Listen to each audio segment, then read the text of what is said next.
So we have pickled beets, and they're slices. We've done pickled beets before for my sister.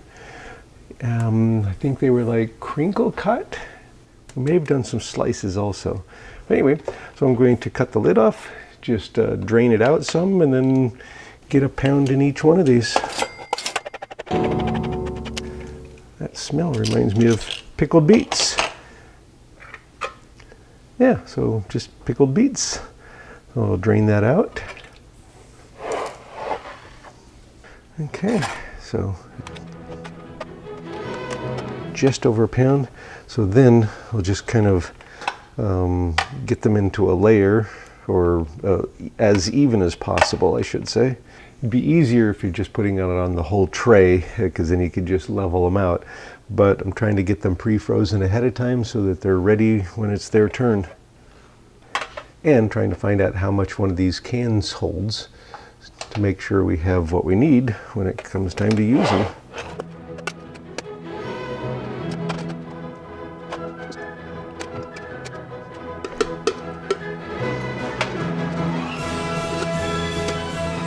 I can still put that in there. So serving size is 29 grams. It's about 68 servings per container and 15 calories per serving.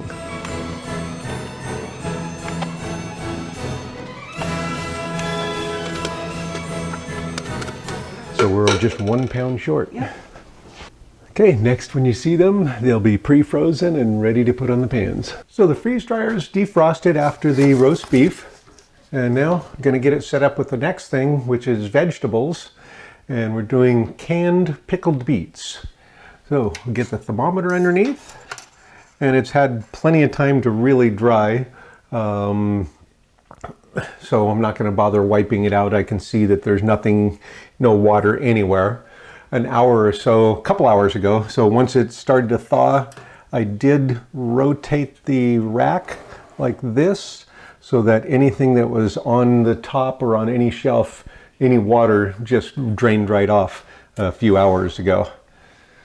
So anyway, so get it leveled again, get the thermometer underneath, and we'll get it set up. Oh, just a second. So first, this is the water out of the roast beef, so about 3/4 of a gallon, so close to 6 pounds of water out of there. Now, we'll get the front disc into place and get it closed.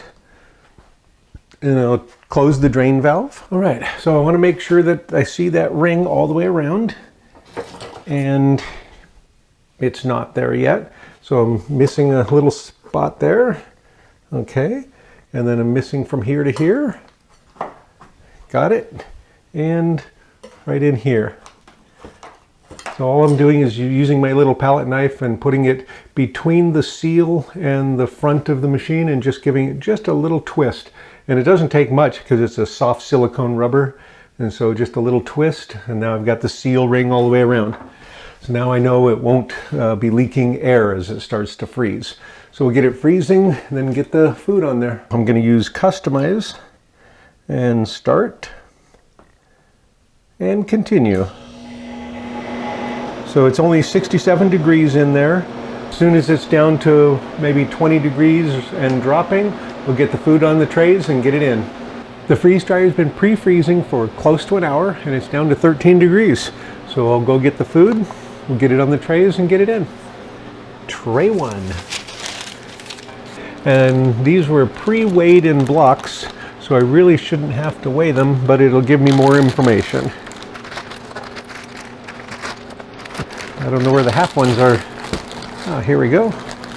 And the other bag has the half ones. So there we go. So 1859, and those will have lost some weight already just while they were freezing. So 1859 now. Those already lost about 30 grams just in the freezing process. Tray 2. These trays are frozen because they were sitting in the freezer. These kind of came apart.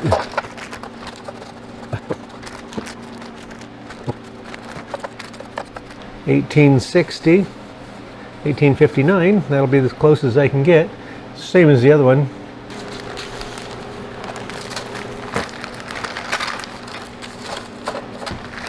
Oh, and if I remember right, I'm actually going to be a little bit short on this because we didn't go get another can of them.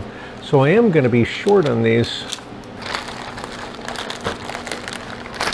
So I'm going to be a little bit short on this batch because I just didn't have that many beets and we didn't want another giant can of them. Pickled beets must freeze at a much lower temperature because these are flexible. And I suppose that would stand to reason. If they're pickled, they would have a different freezing point. It's been about an hour and 2 minutes now. It's down to 5 degrees. Now we're ready to put them in. So, going to start at the bottom with tray 4.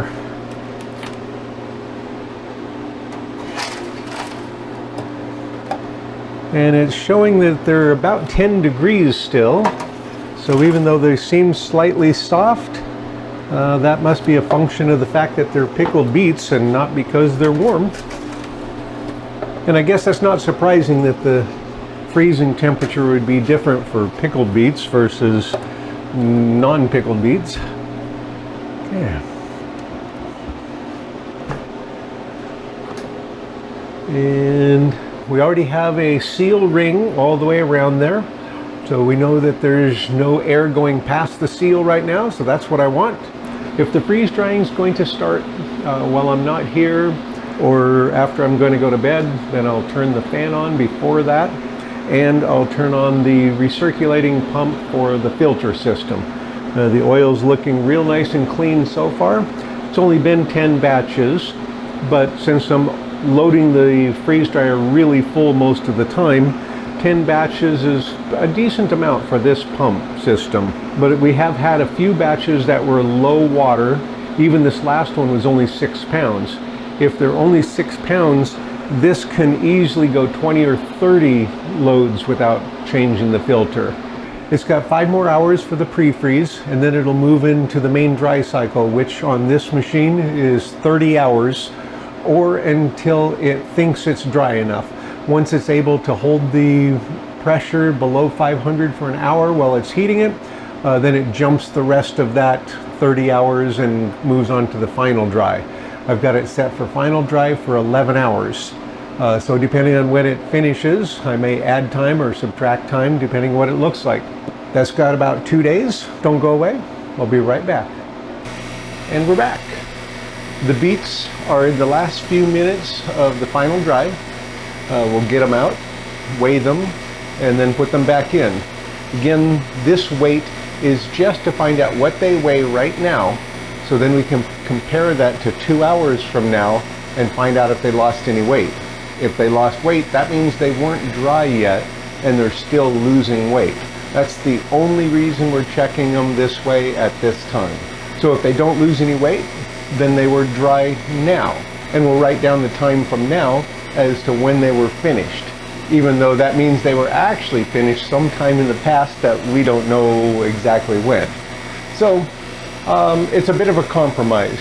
It's a way to check to make sure that it's dry without using any kind of other instruments or meters, just simply a good quality gram scale so that it goes to a small increment of weight. We'll get them out and check them. It's in the last 5.5 minutes. I'll arrow past the last of that. So with that short of a time, that also means the heater has been off for a while. It turns off when there's 15 minutes left on this machine. And it's still showing that the middle 2 trays are about 120, and currently the top and bottom ones are about 100. Okay. Get the drain valve open.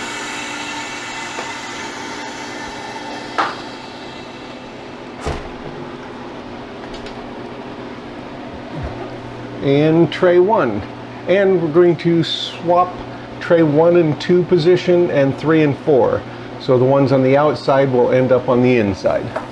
So tray 1, that's 973. Tray 2, it's 965. And you could just, if you were going to weigh these, you could just put this on a piece of scratch paper, so as long as you know which tray is which. That's what we did for years, was just because this weight has no value for anything except for just a relative check to see if it's drying. Okay, and then tray 2 I'm going to put at the top, and tray 1 pulling down 1, then tray 3, it's 9:19, and tray 4, and it's 9:27. Now these two trays were only 1 gram apart. The net weight was only 1 gram apart when they went in there, and currently they're 8 grams apart, so that's interesting. But again, with food type things, even if they are dry, that's not uncommon to have a weight difference like that. Okay, let's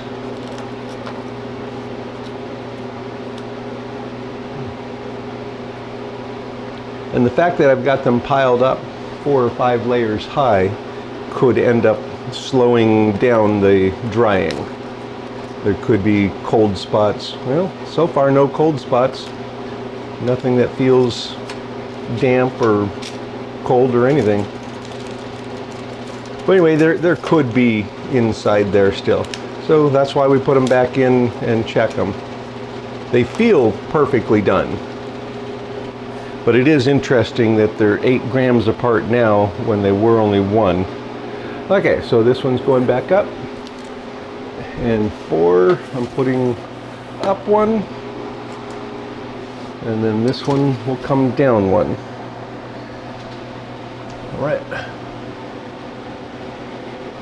So we'll get that closed up. So close the drain valve. Got the drain valve closed and adding more time. Drain valve is closed. Continue and go. With those back in there, I added the 1/4 hour, so it's 2 1/4 hours. That way the heater part will be on for 2 hours before they turn off. We can get a full 2 hours of more dry time. Everything felt completely warm and dry. Check it in a couple hours to see if they lost any weight. If they did, we'll put them back in. Be back in a couple hours. Be just a few seconds. Don't go away. So it's been just about 2 hours. We'll get these out of here and check the weights to see if they lost any weight or not.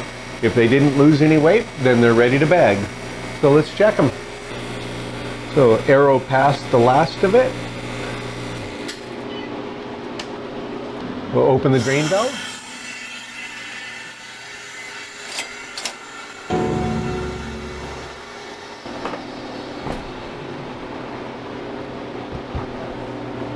Okay, so tray 1, it's 971, so it's down by 2 grams. So it might be okay if everything else is fine. So tray 2, okay, 965, no change. Let's check tray 3.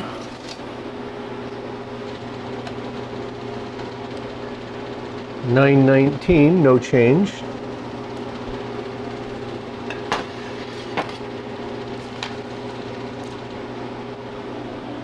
And tray 4, 926. I'm going to call that good enough and get these bagged. I'm going to turn it off with no defrost. So we'll get the little defrost baffle in place and get the fan in. Okay. We'll come back in just a second and get the time and power usage. So 40 hours, 9 minutes. The power usage for the Beets was 26.72 kilowatt hours. I'll reset that. And now it's ready for the next batch. We'll get all the thermometers out and get the weights now. So tray 1, 963. Tray 2, 957. Tray 3, 910. And tray 4, 918 or 17. We'll get these numbers and get right back. We've got the weights on the beets. Started out at just over 4,000 grams, 4,027 grams, and now with it dried it's 753 grams. Has a loss of 3,274 grams. Using that calculation, we know how much water to put back in to get it back to what it was. So I'm going to divide it by 9 and plan on 9 bags. So I'll divide the total what it is now by 9 and the water loss by 9, so we'll know how much goes back in to get it rehydrated to the same level it was before. We'll try and see what'll fit. So I've got some of the bags labeled. So batch number 544, so 44 of this series. And then what it is, beets, canned, pickled. And the date that it went into the freeze dryer, 7/19/22. And water needed, and I'll fill that in and fill in how much it was before it was dried. So we'll try to get some in there. If I can get approximately a pound, that would be 83.6 grams worth. And then that would need 363.7 grams of water. So we'll give one a try. So the goal is 83. So if I kind of, they're kind of stuck together a bit, but that really won't hurt anything. So, okay, that's tall enough. Whoop. So it'd probably be easier if I take them apart a little bit. Then I can kind of nestle them in there better. Okay, that's a little more than 3/4 of a pound so far.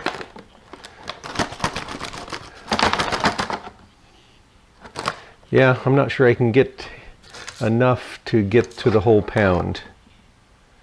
I'd have to get almost all of that in there. Need to get almost that much more in there if I want to get to a pound. So maybe I'll go with 3/4 of a pound.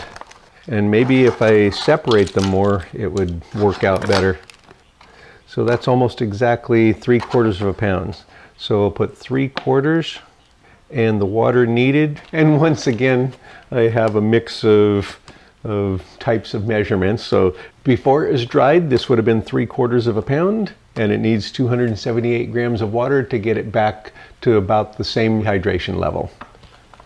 I'm going to go ahead and label a few of these for 3/4 of a pound, and we'll get them bagged.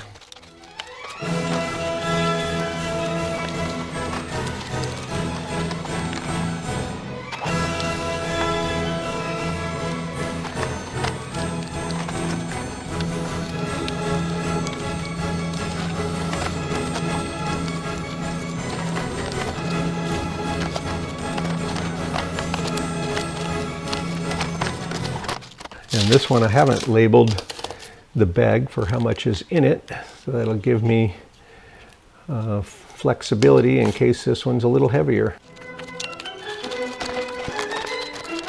It's just barely over, so it's like 2 pieces over. So I'll find the lightest bags and put those in there.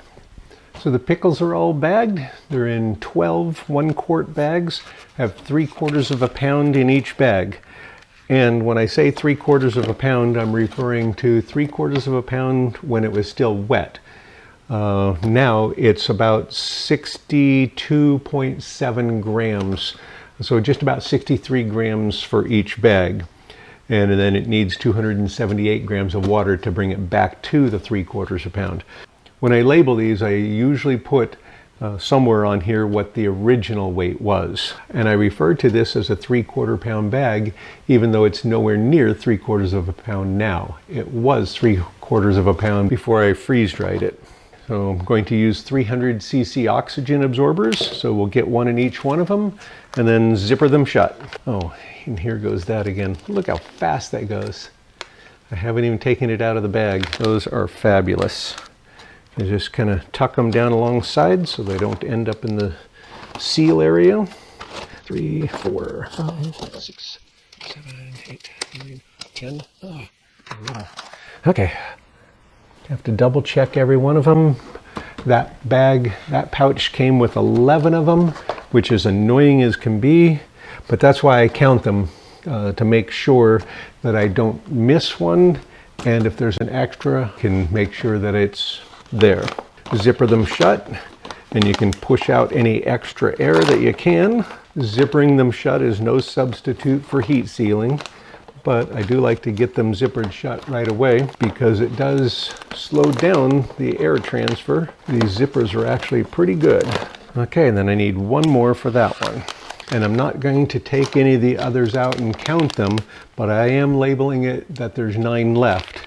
So as long as the count was correct at 10, now I know there's 9, but I'm not going to take them out and check and count them. I just want to get the bag resealed right away. So I've got the bag heat sealed. You can see the oxygen absorber shows that it's been exposed to oxygen. A little while later, that will turn back to the pink, and these are still good for quite a while. They're completely sealed up again. So now heat sealing time. Using the impact sealer that I got when I got my machine. So this sealer has sealed many thousands of bags. And we used to use this same kind of sealer at a place I used to work. So on this first one, I'm going to do it twice to make sure that it's up to temperature. And it's probably unnecessary, but it's one of the things I do. All right, it's sealed well. It's got a good smooth seal at the very top of the bag. Got room for additional ones if I need it. Dry pickled beets are actually quite tasty. In fact, I think I like the dry pickled beets better than when they're wet. But it'd be better if they weren't so sweet. So making sure that there's no wrinkles in the top of the bag in the seal area. And holding it for a couple of seconds while it cools just a little bit. That one last thing I like to do before I store them is put the gross weight of the entire bag on there.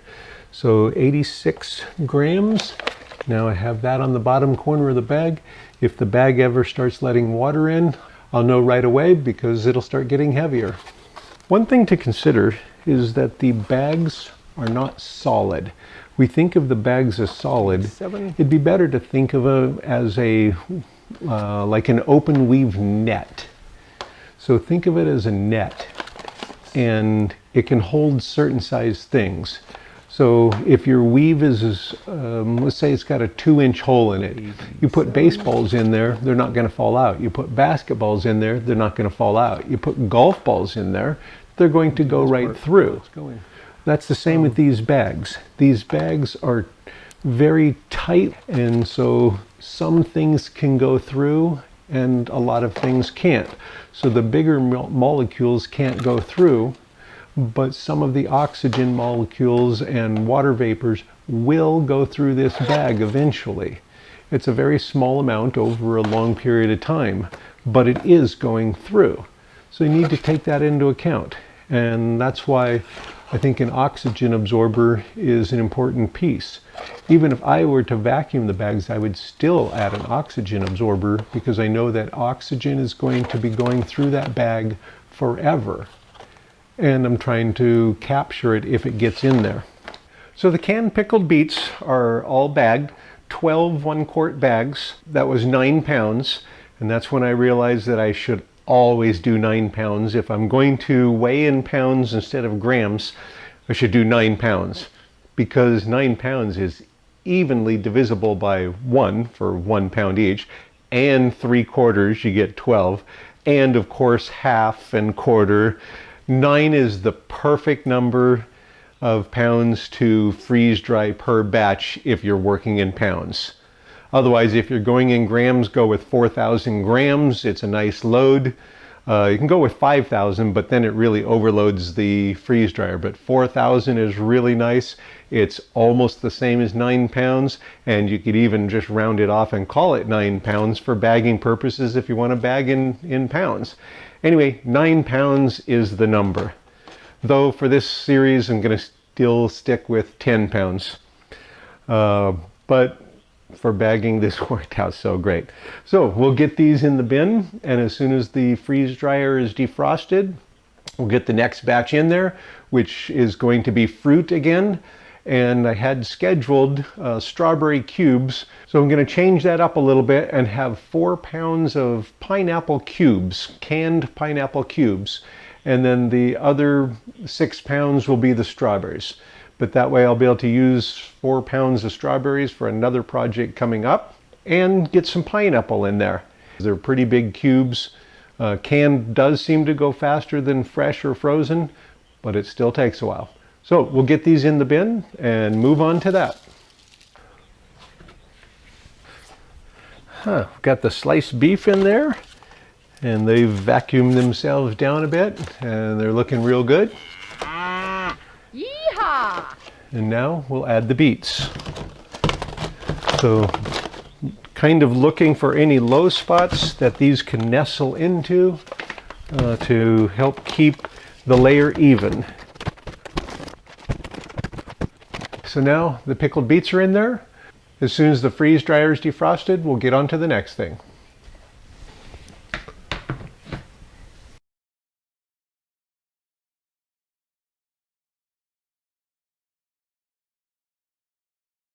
And these are the beets, well, on this video you just saw them seconds ago. Never mind. And we'll write down now's time.